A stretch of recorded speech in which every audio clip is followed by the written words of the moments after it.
2,000 years ago, a man was born. He was no ordinary man, but possessed powers beyond this world, and had the deadliest form of martial arts known to man. He was known as the Master, and his teachings were known as the Way. He began to teach men and women, boys and girls, his way. Many began to follow him,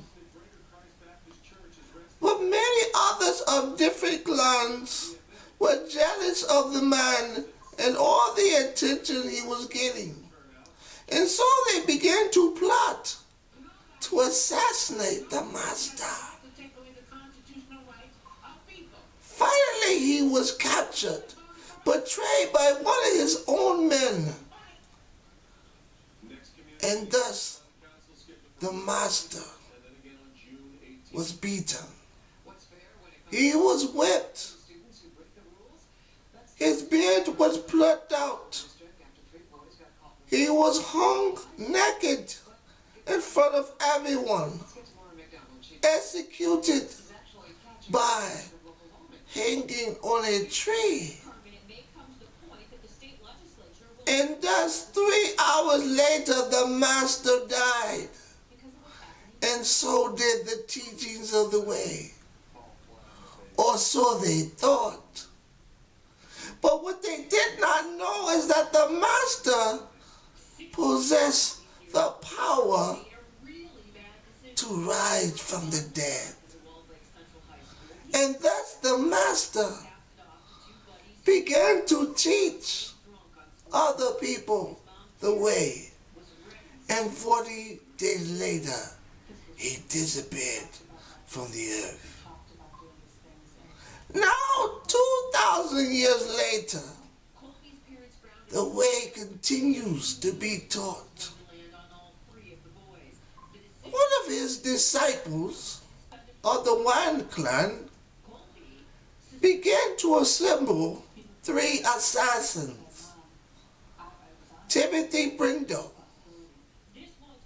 Zed the Blacksmith, and Stephen the Levite. They will become known as the Collective. This is a catalog of ninja skills. Breathing, nimbleness.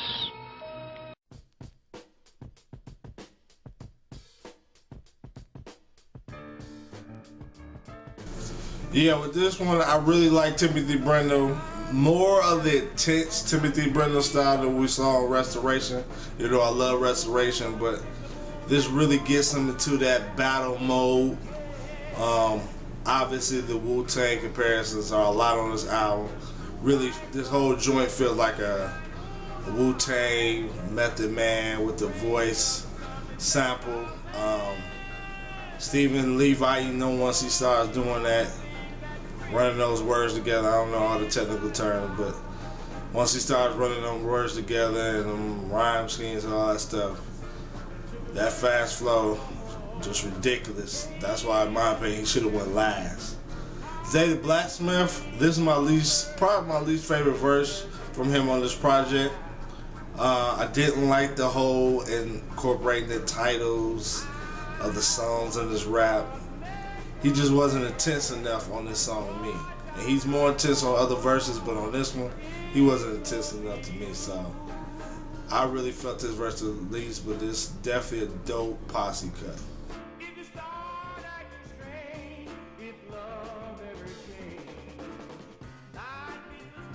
This song definitely the surprise song on here.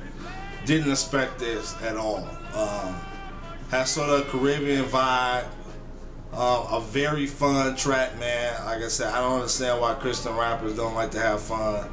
Particularly the East Coast underground guys, they just don't like to have fun. But this is a nice, fun track. You think of somebody like a Busta Rhymes who likes to have fun when he rap. This is like a real fun track. Hook is very catchy from Tim and Steven. I mean, just makes you want to party and dance. This would be a great concert song, great hook, just a great dance vibe.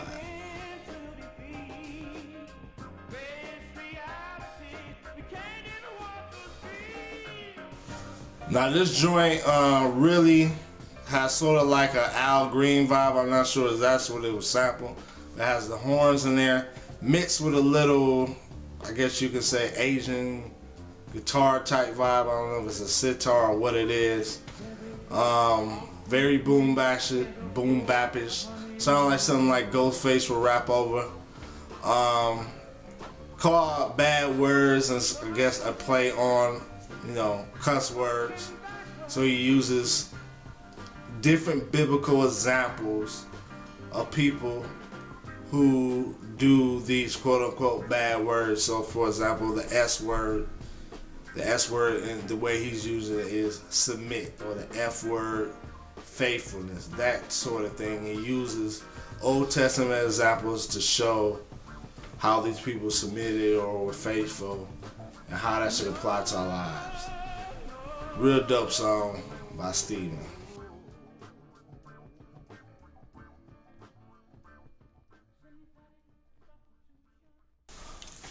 If I was to use a comparison, the horns sound like a sample maybe that we be used on Great Awakening. The drums kind of remind me of some maybe like a 90s beatnuts type of drums. A very, again, another fun track, man. Every MC brings it. Has a little synth sound in there, so that gives it more of a little, I hear more of that in real hip hop when it comes to Midwest productions. Of course, that's what Theory is.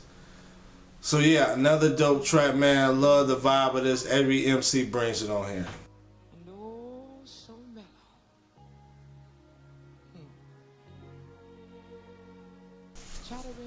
Really don't know how to describe the beat on this one, man. I mean, it has a voice sample, maybe something like a EPMD would do, that type of vibe with the voice samples, if you're familiar with that.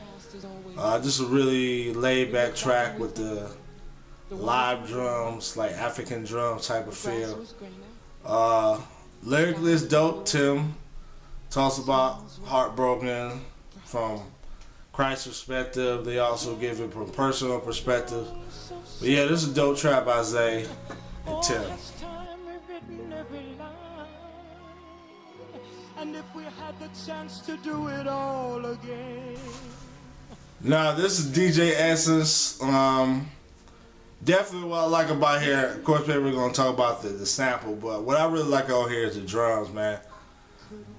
I haven't heard his drums like this in a minute, so it's good to hear that live drum feel to it. The sample on here, I'm not sure. I'm sure it's some video game. It has sort of like a Galaga 80s vibe type of video game. Subject matter wise, he's basically talking about Joshua and Jesus, how Joshua was a type of Christ. You know, he brought the wrath on wicked people.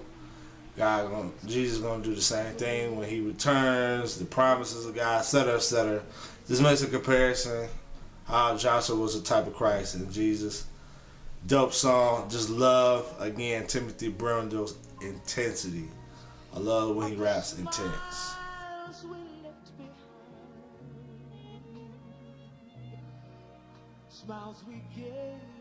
Bass line on here, definitely a real throwback track to the RZA 36 Chambers days. Maybe you can say Portishead. But that bass line on here just really sets the tone and the mood. They all bring it, of course, subject matters wise, they all give examples of what they mean by ninja. Like Timothy talks about stay-at-home mothers and things of that sort. Steven, once again, he's like the method man of the group. The hook really stands out because he really knows how to make great hooks.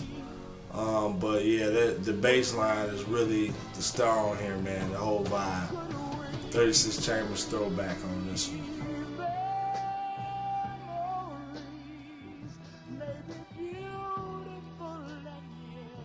At the beginning, I really like the beginning. You can even hear like the old school crackling, sound like a record is playing. don't know if it is or not, but has that old school vinyl feel. Definitely a boom bap mixed with the Midwest sound with his synth sound. Theory has it. I really liked how Zay and Steven rap on here, like give a little mid-tempo rap. Then Steven speeds it up, second verse, and you know you thinking, oh boy, here we go again. You about to murder somebody again. But then Zay, I don't think he's better, but he has a little rapping style too, so it wasn't as bad. You know, normally when he does that rapping style, it's like it's a rap. But I thought that Zay at least kept up. The hook to me wasn't all that good, but I like it because of the beat and the hardcoreness of the song.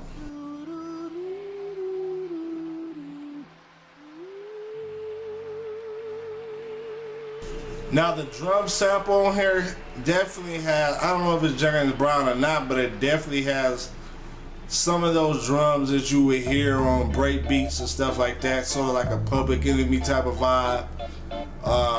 Definitely the ad-lib, I'm pretty sure that's James Brown is being sampled as far as at least that the voice ad-lib. The symphony sound is dope on here. Zay, he kills it on here. Zay the Blacksmith kills it on here. Gives a biblical basis for work. Only problem I had was during the break where, I don't know, some preacher, I don't know who it is exactly, but I don't think it's R.C. Sproul, but whoever it is, the preacher, you hear a very piercing sound. And I hate that, man. I hate that. I don't know if that's mixed or whatever, but I hate that. That's the only drawback to this track.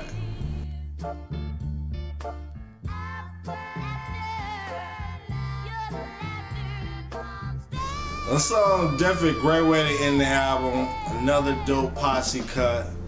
The organs definitely has that Tears, Wu-Tang Tears vibe to it. But the drums really dope. I love how he switches up the drums as well.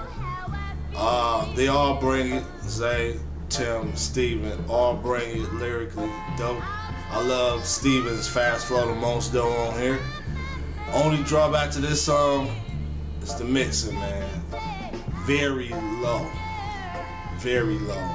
And so you're gonna have to turn the song up a little bit louder. I like how he lets the beat rise out at the end.